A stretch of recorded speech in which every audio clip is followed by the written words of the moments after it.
कर्नाटका गुलबर्गा शहर के जगत सर्कल पर कारगिल विजय दिवस के मौके पर रिटायर्ड फौजियों और शहर की आवाम ने मिलकर कारगिल जंग में भारत की जीत को लेकर खुशी का इजहार किया।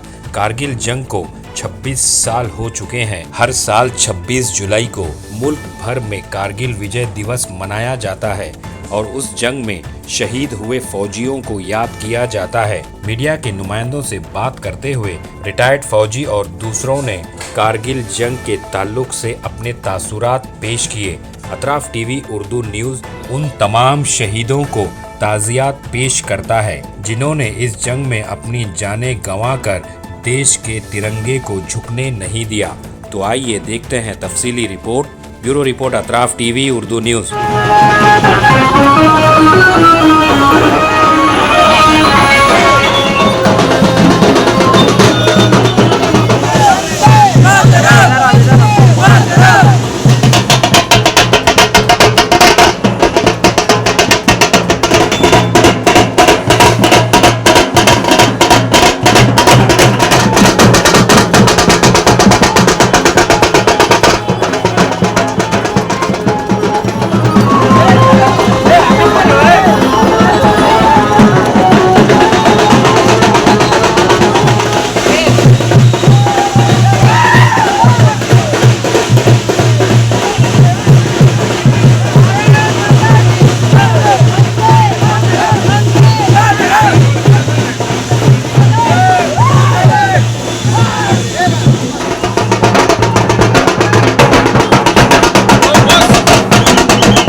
जो शीतकालीन एग्रीमेंट था वो सब एग्रीमेंट को तोड़ के पाकिस्तान जो हमारा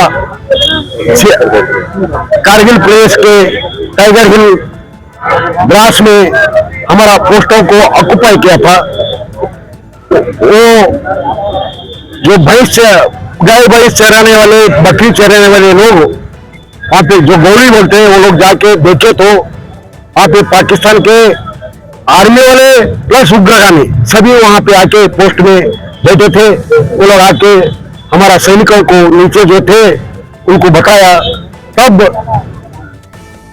हमारा सैनिकों ने देखने के लिए गए तो उनको पकड़ के अरेस्ट करके पाकिस्तान ले जाके उनको मार दिया। उसके परिणाम सरकार को, केंद्र सरकार को, सेना को पता लग गया तो ऑपरेशन विजय घोषित हुआ। मतलब युद्ध घोषित हुआ।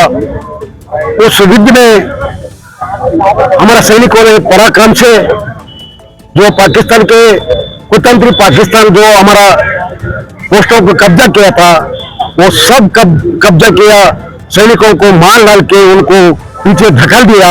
हमारा पूरा जो LOC का 200 किलोमीटर एरिया वो लोग कब्जा किए थे, उनको सबको हमारा एरिया से LOC के बाहर उनको खदेड़ के हमारा एरिया को वापस हमारा कब्जे में ले लिया।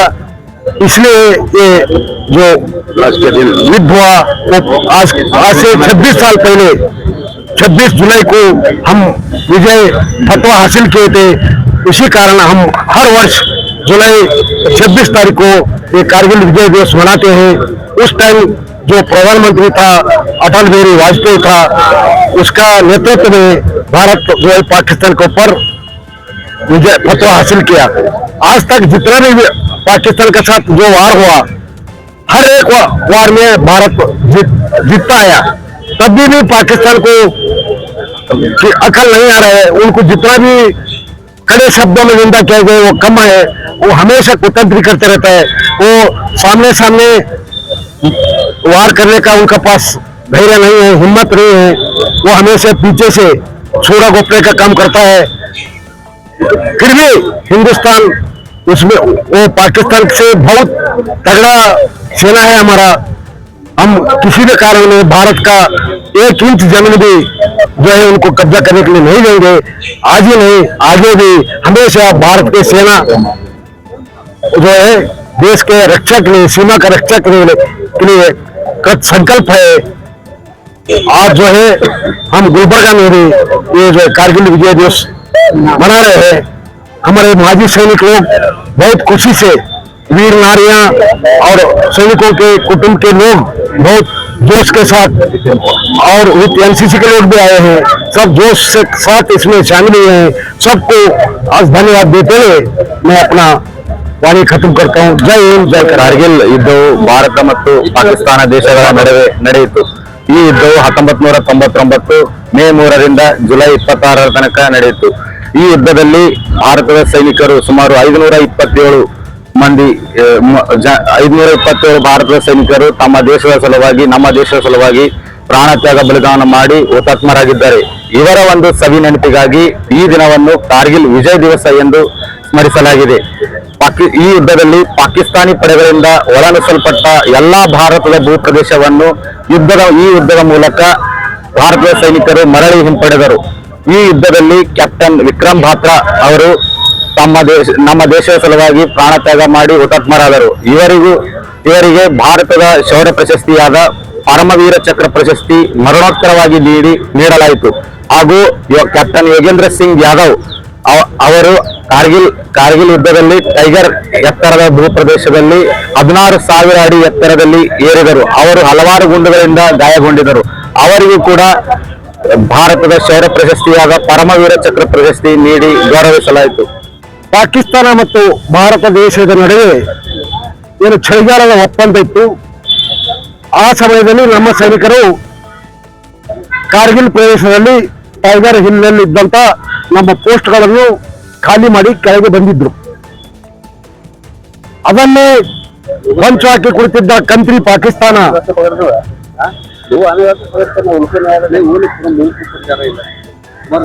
ಸುಮಾರು 500 ಮೀಟರ್ ಎತ್ತರ ಇರುವಂತಹ ಪ್ರದೇಶ, ದುರ್ಗಮ ಪ್ರದೇಶ, ಅಲ್ಲಿ ಹೋಗಿ ನಮ್ಮ ಬಂಕರ್ಗಳನ್ನು ವಶಪಡಿಸಿಕೊಂಡ್ರು। ಕುಡಿಗಾಯಿಗಳು, ದನಗಾಯಿಗಳು ಅದನ್ನು ನೋಡಿ ನಮ್ಮ ಸೈನಿಕರಿಗೆ ಬಂದು ತಿಳಿಸಿದಾಗ ನಮ್ಮ ಸೈನಿಕರಿಂದ ಸೌರಭ್ ಕಾಳಿಯ ನೇತೃತ್ವದಲ್ಲಿ ಒಂದು ರೇಖಿ ಟೀಮ್ ಹೋಗ್ತದೆ। ಎಷ್ಟು ಜನ ಬಂದಾರ, ಯಾವ್ಯಾವ ಪೋಸ್ಟ್ಗಳನ್ನು ಅವರು ವಶಪಡಿಸಿಕೊಂಡಿದ್ದಾರೆ ಅಂತ ರೇಖೆ ಮಾಡ್ಲಿಕ್ಕೆ ಹೋಗ್ತಾರ। ಆ ಸಂದರ್ಭದಲ್ಲಿ 5 ಜನ ಮತ್ತು ಒಬ್ಬ ಕ್ಯಾಪ್ಟನ್ ಸೌರಭ್ ಕಾಲಿಯಾ ಅವರನ್ನು ಪಾಕಿಸ್ತಾನ ಸೈನಿಕರು ಸೆರೆ ಹಿಡಿತಾರ। ಸೆರೆ ಹಿಡಿದು ಪಾಕಿಸ್ತಾನಕ್ಕೆ ತೆಗೆದುಕೊಂಡು ಹೋಗ್ತಾರ। ಹೋಗಿ ಅವರಿಗೆ ಚಿತ್ರ ವಿಷಯ ಮಾಡಿಕೊಡ್ತಾರ, ನಮ್ಮ ಸೈನ್ಯದ ಬಗ್ಗೆ, ನಮ್ಮ ಸೈನ್ಯದ ಏನು ಯುದ್ಧ ಪರಿಸ್ಥಿತಿ ಇದೆ, ಸೈನ್ಯದಲ್ಲಿ ಯಾವ ಶಸ್ತ್ರಾಸ್ತ್ರಗಳಿವೆ, ಏನೇನಿದೆ ಎಲ್ಲ ಡಿಟೇಲ್ ಕೇಳ್ತಾರೆ. ಇವ್ರು ಹೇಳಲ್ಲ. ಬೇಕಾದಷ್ಟು ಹೊಡೆದ್ರು, ಚಿತ್ರಹಿಂಸೆ ಕೊಟ್ಟರು ನಮ್ಮ ಸೈನಿಕರು ಹೇಳೋದಿಲ್ಲ. ಅವ್ರೆಲ್ಲರನ್ನು ಕೊಂದು ಬಿಡ್ತಾರ, ಬಾಳ ಕಟ್ ಮಾಡ್ತಾರ, ಕಾಲು ಕಟ್ ಮಾಡ್ತಾರ, ಕುತ್ತಿಗೆ ಕಟ್ ಮಾಡ್ತಾರ, ಕೊನೆಗೆ ಮರ್ಮಾಂಗವನ್ನೇ ಕಟ್ ಮಾಡ್ತಾರ. ಮಾಡಿ ಅವರನ್ನ ನಮ್ಮ ದೇಶಕ್ಕೆ ವಾಪಸ್ ಕಳಿಸ್ಕೊಡ್ತಾರ. ಇದು ಕೇಂದ್ರ ಸರ್ಕಾರಕ್ಕೆ ಗಮನಕ್ಕೆ ಬಂದಾಗ ತಕ್ಷಣ ಆಪರೇಷನ್ ವಿಜಯ್ ಅಂತ ಕೇಂದ್ರ ಸರ್ಕಾರ ಯುದ್ಧ ಘೋಷಣೆ ಮಾಡ್ತದ. ತತ್ಪರಿಣಾಮ ಅವ್ರು ಏನೇನು ನಮ್ಮ LOC ಹತ್ತಿರ ಸುಮಾರು 200 ಕಿಲೋಮೀಟರ್ ಪ್ರದೇಶವನ್ನು ಆಕ್ರಮಿಸಿಕೊಂಡಿದ್ದು, ಆ ಎಲ್ಲಾ ಪ್ರದೇಶದಲ್ಲಿ ನಮ್ಮ ಸೈನಿಕರು ಆಪರೇಷನ್ ವಿಜಯದ ಅನುಸಾರ ಅಲ್ಲಿ ಹೋಗಿ ಪಾಕಿಸ್ತಾನದ ಸೈನಿಕರನ್ನು ಹಿಮ್ಮೆಟ್ಟಿಸ್ತಾರ. ಯುದ್ಧ ಆಗ್ತದ, ಘರ್ಷಣೆ ಆಗ್ತದ, ಅನೇಕ ಸಾವು ನೋವುಗಳು ಆಗ್ತವ. ಆ ಕಡೆಯಿಂದ ಕ್ಯಾಜುಯಾಲಿಟಿ ಆಗ್ತವ, ನಮ್ಮ ಕಡೆಯಿಂದ ಕ್ಯಾಜುಯಾಲಿಟಿ ಆಗ್ತವ. ಸುಮಾರು 527 ಭಾರತೀಯ ಸೈನಿಕರು ವೀರ ಮರಣ ಹೊಂದ್ತಾರ, ಹುತಾತ್ಮರಾಗ್ತಾರ. ಪಾಕಿಸ್ತಾನದ ಸುಮಾರು 1000ರಿಂದ 4000 ಸೈನಿಕರು ಅವರು ಸಾಯ್ತಾರ. ಈ ಯುದ್ಧದ ಪರಿಣಾಮ ಏನಾಗ್ತದೆ ಅಂದ್ರೆ ಪಾಕಿಸ್ತಾನದಲ್ಲಿ ಮಾರ್ಷಲ್ ಲಾ ಜಾರಿಗೆ ಬರ್ತದ. ನಮ್ಮ ಪ್ರದೇಶ ಆಕ್ರಮಿಸಿಕೊಂಡಂತ ಎಲ್ಲಾ ಪೋಸ್ಟ್ಗಳನ್ನು ನಮ್ಮ ಸೈನಿಕರು ಖಾಲಿ ಮಾಡ್ತಾರ. ಅದರಲ್ಲಿ ಸುಮಾರು ಆ ಯುದ್ಧದಲ್ಲಿ ಭಾಗವಹಿಸಿದಂತ ಅನೇಕ ಮುಂಚೂಣಿಯಲ್ಲಿದ್ದಂತ ಸೈನಿಕರಿಗೆ 4 ಸೈನಿಕರಿಗೆ ಮರಣೋಪರಾಂತ ಪರಮವೀರ ಚಕ್ರ ಸಿಗ್ತದ. ಅದರಲ್ಲಿ ಮುಖ್ಯವಾಗಿ ಹೇಳಬೇಕಂದ್ರೆ ಮನೋಜ್ ಪಾಂಡೆ ಅವರು ತಮ್ಮ 22ನೇ ವರ್ಷಕ್ಕೆ ಭಾರತೀಯ ಸೇನಾಪಡೆಯಲ್ಲಿ ಸೇರ್ಪಡೆ ಆಗ್ತಾರ. ಅವರೊಬ್ಬ ಇಂಜಿನಿಯರಿಂಗ್ ಪದವೀಧರ. ಅವರು ಹೋಗಿ ಇಂಟರ್ವ್ಯೂ ಕೊಡ್ತಿದ್ದಾಗ NDA ನ್ಯಾಷನಲ್ ಡಿಫೆನ್ಸ್ ಅಕಾಡೆಮಿಗೆ ಅವ್ರು ಸೇರ್ಪಡೆ ಆಗ್ಬೇಕಾದ್ರೆ ಒಂದು SSB services selection board interview ಇರ್ತದ. ಆ ಇಂಟರ್ವ್ಯೂದಲ್ಲಿ ಅವ್ರಿಗೆ ಕೇಳ್ತಾರ, ಏನಪ್ಪಾ ನೀನು ಇಂಜಿನಿಯರ್ ಪದವೀಧರ ಇದ್ದಿ, ನಿಮ್ಗೆ ದೊಡ್ಡ ಕಂಪನಿಗಳಲ್ಲಿ ಮಲ್ಟಿನ್ಯಾಷನಲ್ ಕಂಪನಿಗಳಲ್ಲಿ ನಿಮಗೆ ನೌಕರಿ ಸಿಗ್ತದ, ಕೈ ತುಂಬ ಸಂಬಳ ಸಿಗ್ತದ, ಲಕ್ಷಾಂತರ ರೂಪಾಯಿ ಸಂಬಳ ಸಿಗ್ತದ, ಮತ್ತೆ ಅಲ್ಲಿ ಬಿಟ್ಟು ಕೆಲ ಹೊಂಟಿದ್ರ ಅಂದಾಗ ಮನೋಜ್ ಪಾಂಡೆ ಒಂದೇ ಒಂದು ಮಾತು ಹೇಳ್ತಾನೆ. ಏನಂದ್ರೆ ಎಲ್ಲಾ ಕಂಪನಿಗಳು, ಮಲ್ಟಿ ನ್ಯಾಷನಲ್ ಕಂಪನಿಗಳು, ಭಾರತದ ದೊಡ್ಡ ದೊಡ್ಡ ಕಂಪನಿಗಳು ನಮಗೆ ಲಕ್ಷಾಂತರ ರೂಪಾಯಿ ಸಂಬಳ ಕೊಡಬಹುದು, ಕೈ ತುಂಬ ಸಂಬಳ ಕೊಡಬಹುದು. ಆದರೆ ಯಾವ ಕಂಪನಿಗಳಿಗೆ ಪರಮ ವೀರ ಚಕ್ರ ಕೊಡುವಂತ ಅಧಿಕಾರ ಯಾವ ಕಂಪನಿಗಳಿಗೆ ಇಲ್ಲ. ಅದಕ್ಕಾಗಿ ನಾನು ಈ ಪರಮ ವೀರ ಚಕ್ರ ಪಡೀಲಿಕ್ಕಾಗಿ ನಾನು ಭಾರತದ ಸೇನಾ ಸೇರ್ಪಡೆ ಆಗ್ತಾ ಇದ್ದೀನಿ ಅಂತ ಅವರು ಘೋಷಣೆ ಮಾಡ್ತಾರ. ಅಂತ ವೀರಪುತ್ರನು ಹೊಂದಿದ ಜನ್ಮ ನೀಡಿದ ತಾಯಿಗೆ ಎಷ್ಟು ನಮನ ಹೆಣ್ಣುಗಳು ಸಾಲದು. ಅಂತ ಅನೇಕ ತಾಯಂದಿರು ಅಂತ ವೀರ ಪುತ್ರರನ್ನು ಹಡೆದಿದ್ದಾರೆ, ದೇಶಕ್ಕಾಗಿ ಸಮರ್ಪಣೆ ಮಾಡಿದ್ದಾರೆ. ಆದ ಕಾರಣಕ್ಕಾಗಿ ಇಂದು ಕೂಡ ಭಾರತ ಎಲ್ಲಾ ಯುದ್ಧಗಳಲ್ಲಿ ಪಾಕಿಸ್ತಾನಕ್ಕೆ ಹಿಮ್ಮೆಟ್ಟಿಸಿ ಮುಂದೆ ನುಗ್ತೇವೆ. ಯಾವುದೇ ಕಾರಣಕ್ಕೂ ನಾವು ಸೈನಿಕರು, ಮಾಜಿ ಸೈನಿಕರು ದೇಶವನ್ನು ಕಾಪಾಡ್ತೀವಿ ಅಂತ ಈ ಮೂಲಕ ನಾನು ಹೇಳಲು ಇಷ್ಟಪಡುತ್ತೇನೆ. ಧನ್ಯವಾದ.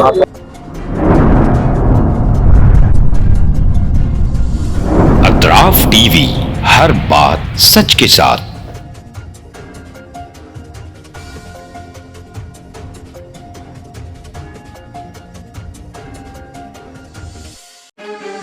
हिंदुस्तान में रियासत कर्नाटका के तारीखी शहर गुलबर्गा में Syed Bare educational and charitable trust एक फ़कीदुल मिसाल तालीमी कहकशां है, जिसके दामन में मुख्तलिफ दरख्शां सितारे मौजूद हैं जो बरसों से जहालत की तारीखी में शबो रोज़ इल्म की रोशनी फैला रहे हैं।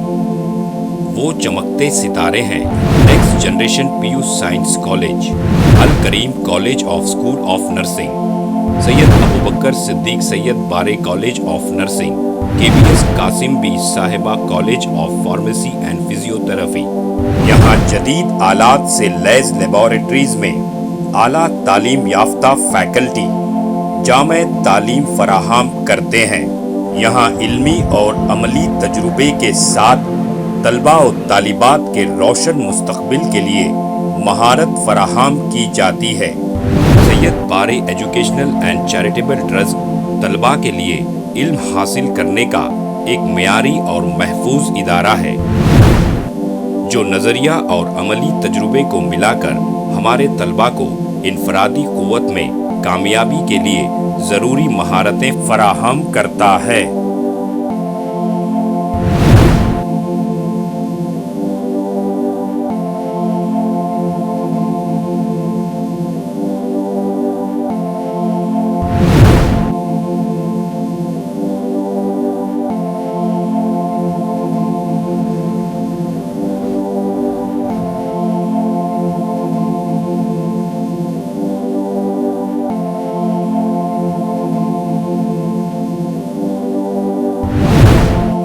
तलबा और तालिबात की आमद और रफ्त के लिए यहाँ बसेस का बेहतरीन इंतज़ाम है। अपने बच्चों का मुस्तकबिल रोशन करने के लिए Syed Bare educational and charitable trust के स्कूल्स एंड कॉलेजेस में दाखिला करवाएं। नाजरीन, आज हमारे सामने तशरीफ फरमा है शहर गुलबर्गा की कदावर और हमागीर शख्सियत माहिर तालीम Syed Bare educational and charitable trust के चेयरमैन जनाब सैयद अब्दुल रहीम सैयद बारे। अस्सलाम वालेकुम वरहमतुल्लाहि वबरकातुहू। बिस्मिल्लाहिर्रहमानिर्रहीम।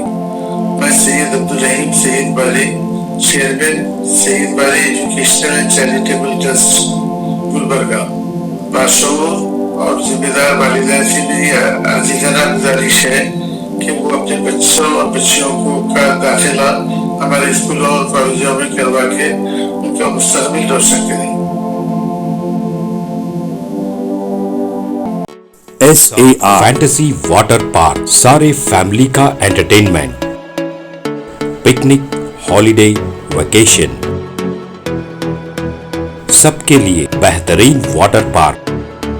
आप भी आइए, सबको लाइए। SAR fantasy water park.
Address Birnakapom near Gaushavali Dargah, KGF, Karnataka. Contact details 9483444290 9480107826.